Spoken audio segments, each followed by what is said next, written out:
എല്ലാവർക്കും പുതിയൊരു വീഡിയോയിലേക്ക് സ്വാഗതം. തമിഴ്നാടിൻ്റെ പൊങ്കൽ സ്പെഷ്യൽ ശർക്കര പൊങ്കലാണ് ഇന്നത്തെ റെസിപ്പി. അപ്പോൾ നമുക്ക് എങ്ങനെയാണെന്ന് നോക്കാം.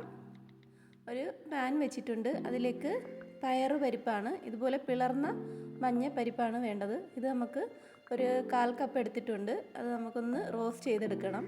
അധികം അങ്ങ് മൂത്ത് പോകണ്ട. ഒന്ന് ചൂടായി വന്നു കഴിഞ്ഞാൽ നമുക്കങ്ങ് ഗ്യാസ് ഓഫ് ചെയ്ത് വെക്കാം. ഇനി ഇതിലേക്ക് നമുക്ക് 1/4 കപ്പ് അളവിൽ പച്ചരിയാണ് ചേർക്കേണ്ടത്. ഏത് പച്ചരിയും നമുക്ക് ഇതിലേക്ക് ഉപയോഗിക്കാം. അപ്പോൾ പച്ചരി ഞാൻ അരമണിക്കൂർ മുന്നേ വെള്ളത്തിൽ കുതിർത്ത് വെച്ചിട്ടുണ്ടായിരുന്നു. അതിലേക്ക് വറുത്തെടുത്ത പയറുപരിപ്പും കൂടി ചേർത്ത് കൊടുത്തിട്ടുണ്ട്. ഇനി ഇത് രണ്ടും കൂടി നന്നായി ഒന്ന് വാഷ് ചെയ്തെടുക്കാം. കഴുകിയെടുത്ത അരിയും പയറും കൂടി നമ്മൾ കുക്കറിലേക്ക് ഇട്ട് കൊടുക്കുന്നുണ്ട്. കുക്കറിലാണ് ഇതൊന്ന് വേവിച്ചെടുക്കുന്നത്.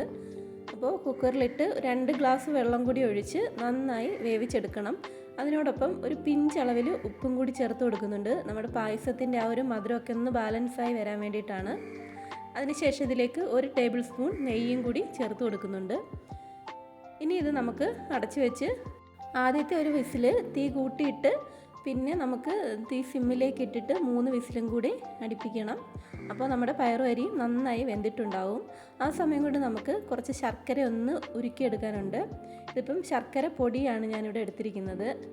നമ്മൾ പയറും അരിയൊക്കെ അളന്നെടുത്ത് അതേ കപ്പിൽ തന്നെ 3 കപ്പ് ശർക്കരയാണ് എടുത്തിരിക്കുന്നത്.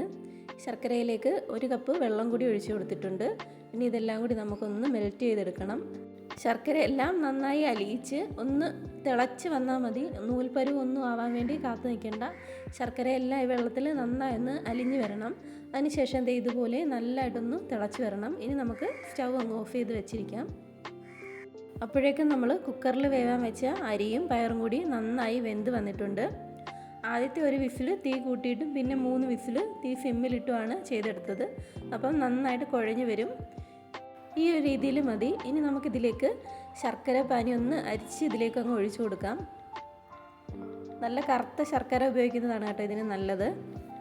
അപ്പോൾ നല്ല കളറും ഒക്കെ കിട്ടും. ഞാനിത് മറ്റൊരു മൺകലത്തിലേക്ക് മാറ്റിയിട്ടുണ്ട്. ശർക്കര ചേർത്തത് കൊണ്ട് തന്നെ നമുക്കിനി ഇത് അടിക്ക് പിടിക്കാൻ സാധ്യതയുണ്ട്. അതുകൊണ്ട് നന്നായി ഇളക്കി കൊടുക്കണം. ഇളക്കി കൊടുക്കുന്നതിനിടയ്ക്കായിട്ട് നമുക്ക് ഇടവിട്ട് ഓരോ സ്പൂൺ നെയ്യ് കൂടി ചേർത്ത് കൊടുക്കാം. ഇതിപ്പോൾ ഞാൻ ഈ സമയത്ത് 2 സ്പൂൺ നെയ്യ് ചേർത്ത് കൊടുത്തിട്ടുണ്ട്. ഇനി നമുക്കിതൊന്ന് പതുക്കെ ഒന്ന് ഇളക്കി കൊടുക്കണം.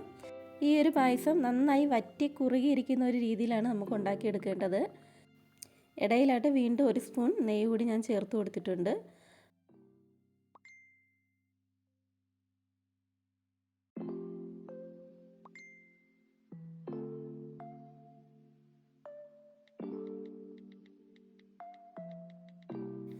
ഇപ്പോൾ നമ്മുടെ പായസമൊക്കെ വറ്റി ഇതുപോലെ ഒന്ന് കുറുകി വരുന്ന ഒരു പരുവത്തിൽ നമുക്കിതങ്ങ് ഓഫ് ചെയ്യാം.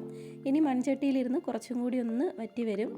അപ്പോൾ ആ സമയത്ത് നമുക്ക് 2 ടേബിൾ സ്പൂൺ നെയ്യ് ഒരു പാനിലേക്ക് ഒഴിച്ചു കൊടുത്തിട്ടുണ്ട്. ഇനി അതിലേക്ക് കുറച്ച് അണ്ടിപ്പരിപ്പും മുന്തിരി ഇട്ടൊന്ന് വറുത്തെടുക്കാം.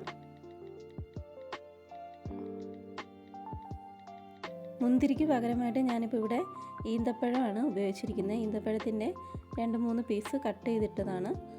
ഇതും കൂടി നമുക്ക് നെയ്യിലിട്ടൊന്ന് ഫ്രൈ ചെയ്തെടുത്ത് നമ്മുടെ പായസത്തിലേക്ക് അങ്ങ് ചേർത്ത് കൊടുക്കാം. ആ സമയം കൊണ്ട് തന്നെ പായസം കുറച്ചും കൂടെ കുറുകി വന്നിട്ടുണ്ട്. ഈ ഒരു രീതിയിൽ ആയിട്ടുണ്ട്. ഇതിലേക്ക് നമുക്ക് അണ്ടിപ്പരിപ്പും ആ ഒരു ഈന്തപ്പഴത്തിൻ്റെ മിക്സും കൂടെ നമുക്കങ്ങ് ചേർത്ത് കൊടുക്കാം. ഇനി അവസാനമായിട്ട് നമുക്കിതിലേക്ക് കുറച്ച് ഏലക്കാപ്പൊടി കൂടി ചേർത്ത് തമിഴ്നാട് സ്പെഷ്യൽ ശർക്കര പൊങ്കൽ റെഡി ആയിട്ടുണ്ട്. വളരെ സ്വാദിഷ്ടമായ ഒരു റെസിപ്പിയാണ്. എല്ലാവരും ഒന്ന് ട്രൈ